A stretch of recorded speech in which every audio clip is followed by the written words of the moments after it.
Hello viewers, how are you? ఈరోజు నేను మా పాఠశాలలో జరిగిన గణతంత్ర దినోత్సవ వేడుకల గురించి మీతో పంచుకోవాలి అనుకుంటున్నాను. ఈ వీడియోలో మా పాఠశాలలో గణతంత్ర దినోత్సవాన్ని ఎలా జరుపుకున్నామో వివరించబడింది. చూడండి. మరి మొదటగా గణపతి ప్రార్థన, సరస్వతి శ్లోకములతో ప్రార్థన ప్రారంభం అయింది.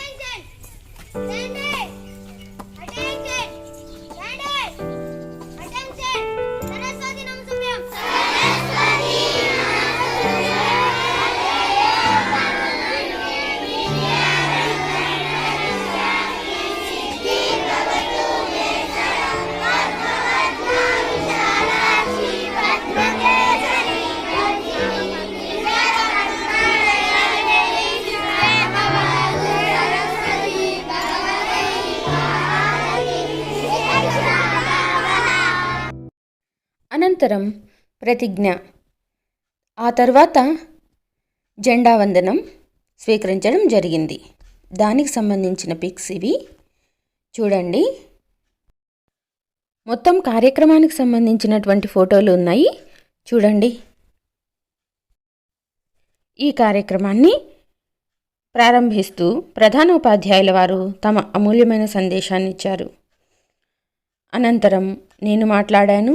తర్వాత parents committee chairman Shri Gouse Basha గారు కూడా పిల్లలకు మంచి మాటలు బోధించారు.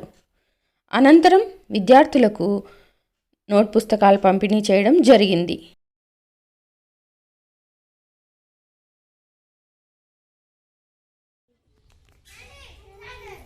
ముందుగా ప్రధానోపాధ్యాయులు శ్రీ కె శేషపాణి గారి అమూల్యమైన సందేశం విందాం.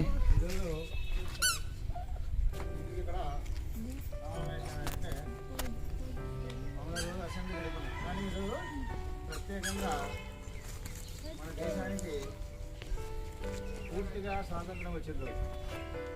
అంటే గణతంత్ర దినోత్సవం చట్టపరంగా అన్ని చట్టాల పరంగా మనకు జనవరి 26 తేదీని నిర్ణయించారు. కాబట్టి ఆ తేదీన ప్రతి సంవత్సరం మనం ఈ జాతీయ పండుగను గణతంత్ర దినోత్సవాన్ని అన్ని పాఠశాలలోనూ ప్రభుత్వ కార్యాలయాల్లోనూ ఖచ్చితంగా జెండా ఉండడం అనేది స్వీకరిస్తారు.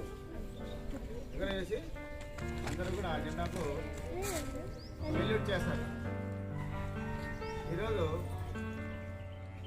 మన పాఠశాలలో కూడా జెండా ఆవిష్కరణ జరుగుతుంది. మన పాఠశాల కమిటీ చైర్మన్ గౌస్ బాషా గారు ఈ యొక్క జెండాను ఆవిష్కరిస్తారు. ఎందుకంటే ఎక్కువసేపు నిలబడి మాట్లాడడం బదులు కాబట్టి లోపల మాట్లాడిస్తాము. కాబట్టి అందరూ జెండా పూలు కిందపడతానే సెల్యూట్ కూడా సెల్యూట్ అయినప్పుడు ఒకసారి పెట్టుకోండి. ఒక 2 నిమిషాలు అంతే, 1 నిమిషం గుడి చేస్తారా అలా.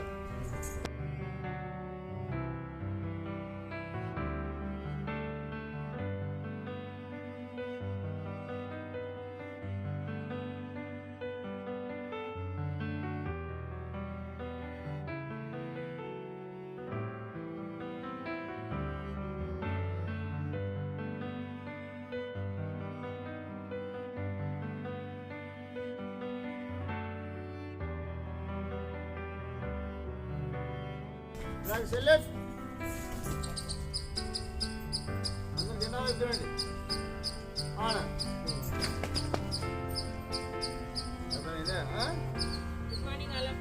Good morning madam.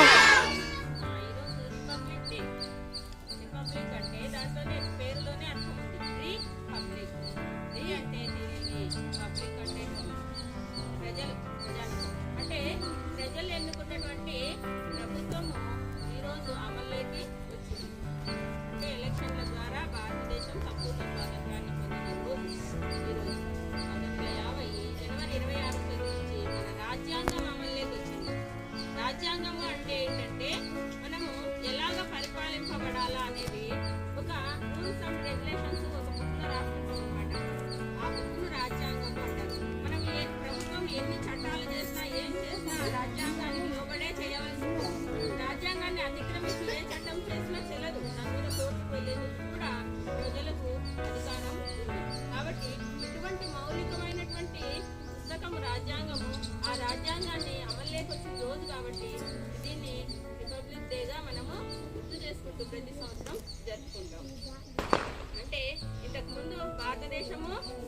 రాజుల పరిపాలనలో ఉండేది చాలా ప్రాచీన కాలంలో. ఆ తర్వాత ఏం చేసినారు, బ్రిటిష్ వాళ్ళు వచ్చారు.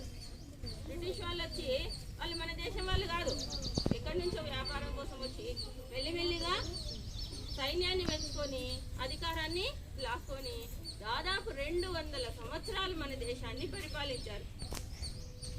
మన భారతీయులు ఎవరు పరిపాలించినా ఒప్పుకున్నారు, సహనం ఎక్కువ కాబట్టి ఏం చేస్తున్నారు, ఎవరు 200 సంవత్సరాలు నోరు మూసుకొని ఉన్నారు. కానీ ఎప్పుడైతే ప్రజలను పీడించడం మొదలు పెట్టినారో ఆ పన్ను ఈ పన్ను అని చెప్పి, భారతదేశము ఇంతకుముందు ఎన్నో సంపదలు ఉండేవి. మన రాయలసీమ అంటే రత్నాల సీమ అంటారు. రాళ్ళలో భూమిలో తవ్వుతే రత్నాలు వస్తాయి తెలిసిన, అనంతపురం దగ్గర కానీ ఇంకో చోట కానీ ఇట్లా వజ్రాలు కూడా దొరుకుతాయి.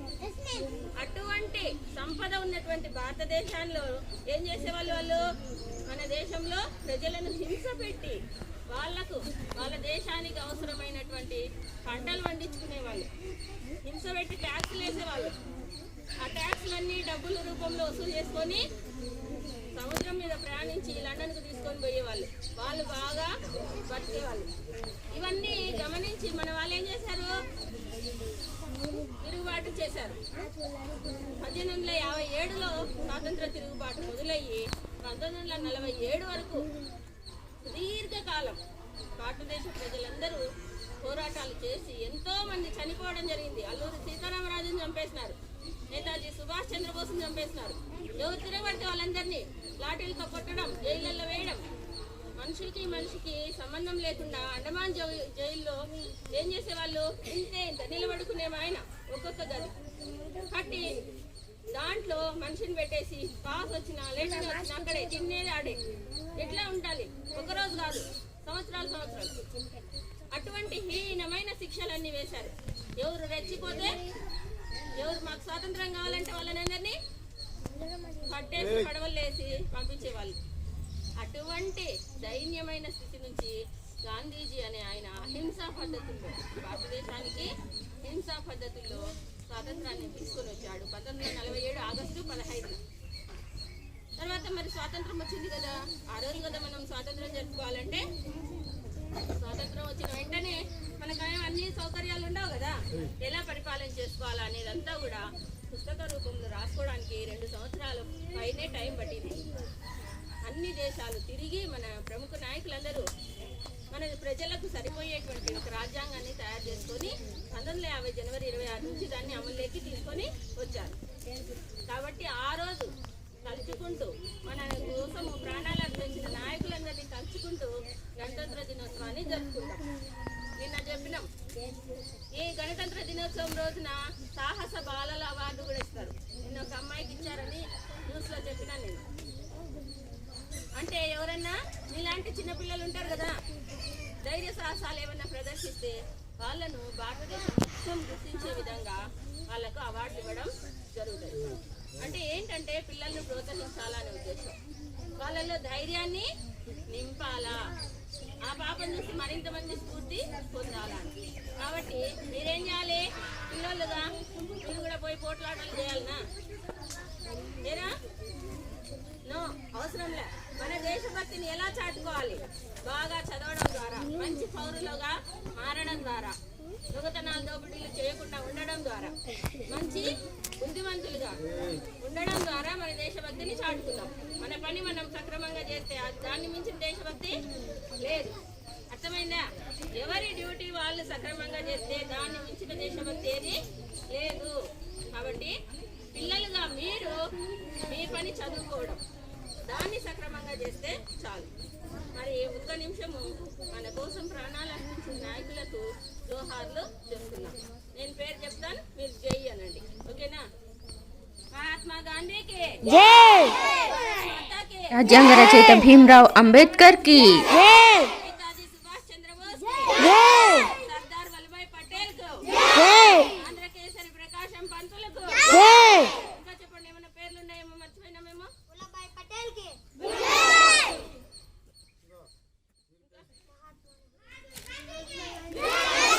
జవహర్లాల్ నెహ్రూ కి, ఆజాద్ ఆజాద్ ఆజాద్ పేరు మౌలానా ఆజాద్ కి. జై.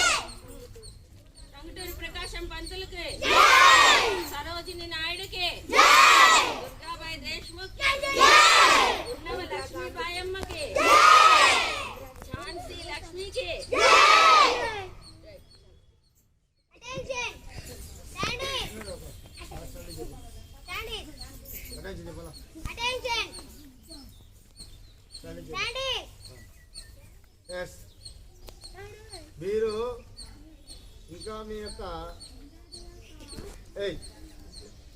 తప్పులు సరిదిద్దుకోవడంలే. తప్పండి ఇక్కడేమి మేడం చెప్తానే మీరు మాట్లాడుతున్నారు, అది కూడా తప్పే. సైలెంట్ లైన్లో నిలబడి చెప్పే విషయాన్ని వినాలి, అలా కాదు ఒకరొకరు మాట్లాడుకుంటారు. ఇవన్నీ కూడా అవాయిడ్ చేయాలి. మీరు ఈ గణతంత్ర దినోత్సవం గురించి మీ గురించి కొన్ని అమూల్యమైన సూచనలు సలహాలు ఇస్తారు, వినండి. గౌరవనీయులైన మా ప్రధానోపాధ్యాయులు గారికి, మేడం గారికి, ఇక్కడ చేతున్న పిల్లలందరికీ నా నమస్కారం. పిల్లలందరూ చాలా జాగ్రత్తగా ఖచ్చితంగా స్కూల్లో బాగా చదువుకోవాలి. ఇంకొన్ని ఇప్పుడున్న ఈ కరోనా విపత్తులలో చాలా జాగ్రత్తగా మీరు కరోనా నిబంధనలు పాటిస్తూ మాస్కులు ధరిస్తూ చాలా చక్కగా చదువుకోవాలి ఇక్కడే. ఇంకా నేను కోరుకునేది ఏంటంటే మీరు చాలా డిసిప్లిన్గా ఉండి బాగా మీరు ఇక్కడ చదువుకొని సోషల్ డిస్టెన్స్ పాటిస్తూ ప్రధానోపాధ్యాయులుగా గౌరవిస్తూ వాళ్ళు చెప్పినటువంటి అన్నీ వింటూ పాటిస్తూ మీరు బాగా చదువుకోవాలని కోరుకుంటున్నాను.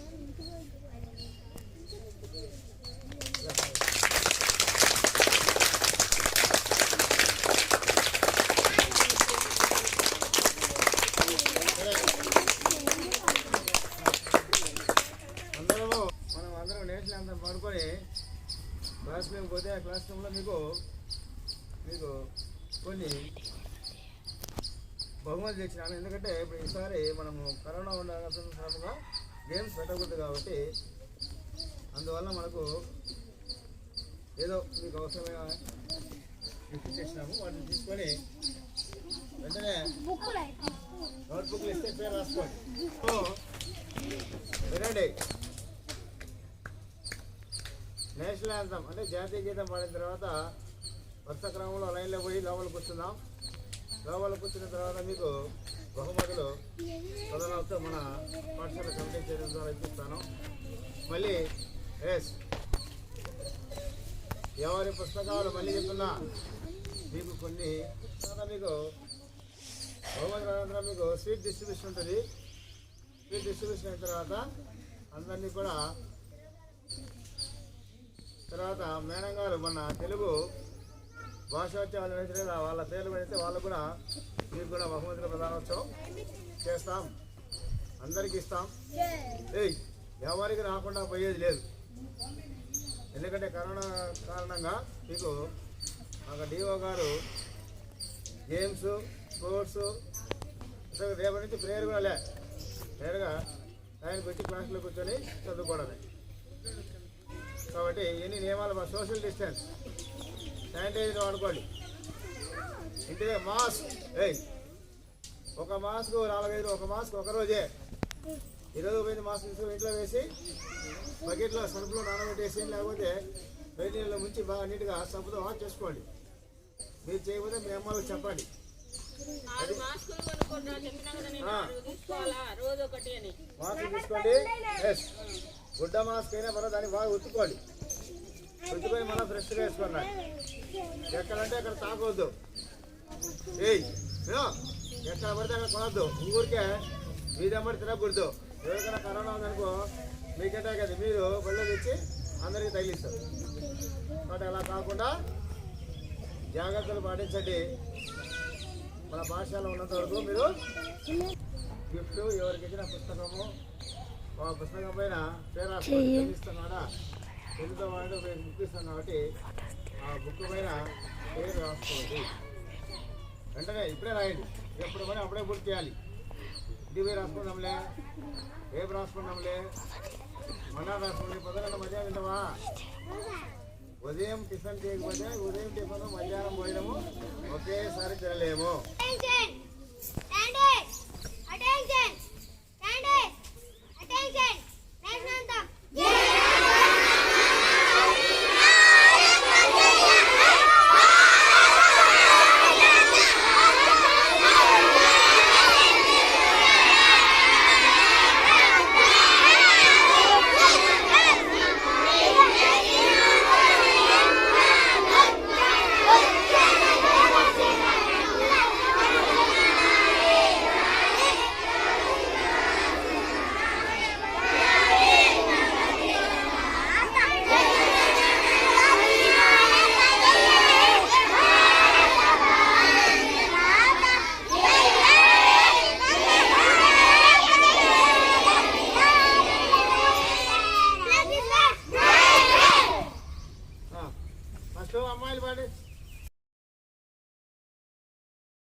అనంతరం పాఠశాలలోని విద్యార్థులందరినీ తరగతి గదిలోకి పిలిచి school parents committee chairman Shri Mohammed Gouse బాషాద్ గారి ద్వారా ప్రధానోపాధ్యాయుల వారు విద్యార్థులకు నోట్ పుస్తకములు, పెన్సిల్, ఎరేజరు, ఇంకా పెన్నులు, చాక్లెట్లు కూడా వితరణ చేయడం జరిగింది. అన్నింటినీ తీసుకొని పిల్లలు చాలా ఆనందంగా ఉన్నారు.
ఆ తర్వాత ఎండిఎం ఏజెన్సీ శ్రీలత గారు పిల్లలకు స్వీటు హాటు అనగా జిలేబీ, బుడ్డకారాలు పంపిణీ చేశారు. అవన్నీ చూసి పిల్లలు చాక్లెట్ తీసుకొని, జిలేబీ, బుడ్డకారాలు తీసుకొని, నోట్ పుస్తకాలు తీసుకొని ఇళ్లకు చాలా సంతోషంగా బయలుదేరారు.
ఒక్కొక్కరు లైన్లో నిల్చోండి.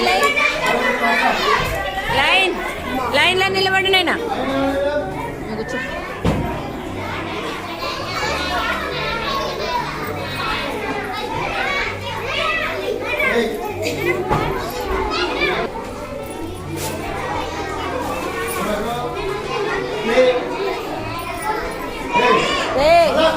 ఇటా మురళి నిలబడి తీస్తా అండి కొంచెం.